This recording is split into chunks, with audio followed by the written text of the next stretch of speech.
Sad update for the drone space here in March 2026.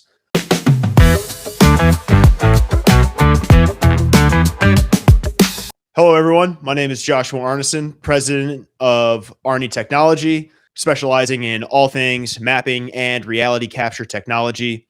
Think drones, laser scanners, things of that nature. Today, I want to talk a little bit about the status of the drone industry in 2026. My background is I got into the drone industry out of university in the year 2016. I worked for a couple different drone startups out of college and ended up running the drone program at a large construction firm.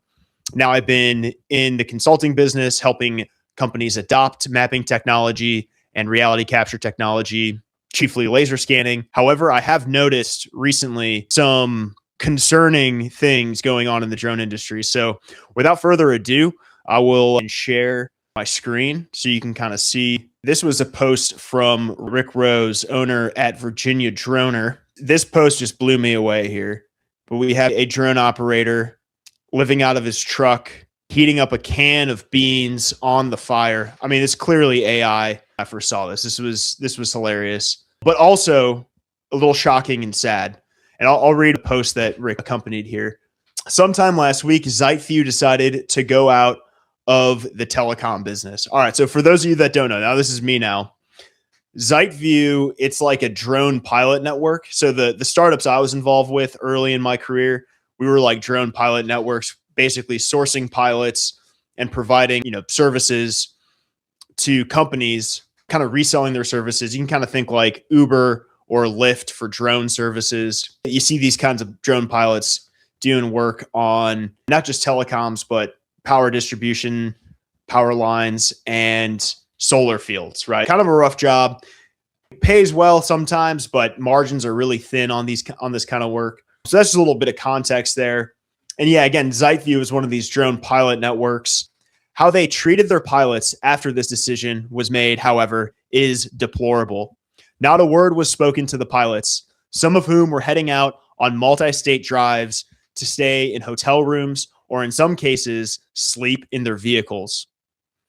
The 3-day weekend passed with pilots hitting up Slack channel asking, "What happened to my missions? They've disappeared from the portal." But a bunch of folks are out hundreds, if not thousands of dollars they would not have spent if only ZiteView had the decency to tell them when they told all their W-2 employees, "Come on, ZiteView, do the right thing. Pay those guys." All right, so I do not know what's actually going on here, but let's take Rick for his word. I have no reason to think that he's telling us. We could read some of the comments here. Rick brings up a good point in that, these are guys out there, they're doing the essential work. That's tough. These guys, according to Rick, were out there not getting paid by ZiteView, who apparently had kind of decided to close this telecoms line of business without giving kind of prior notice to their pilots. So it sounds like maybe some guys were out there incurring costs, travel costs, and ended up without any work. So yeah, I wonder if we can get a follow-up on this. I wonder if Rick, if you ever see this video, maybe let us know what ended up happening with this situation. Did those guys get reimbursed? Because man, this image just really pulls at my heartstrings, makes me feel for these guys out there doing the hard drone piloting work on some of these remote, rural, isolated field sites. Yeah, again, so I think really what these comments are pointing out, drones are an emerging technology. People get the Part 107 license. It's something that I help people with my business, I've trained over 50 pilots how to actually get the Part 107 and then how to fly safely.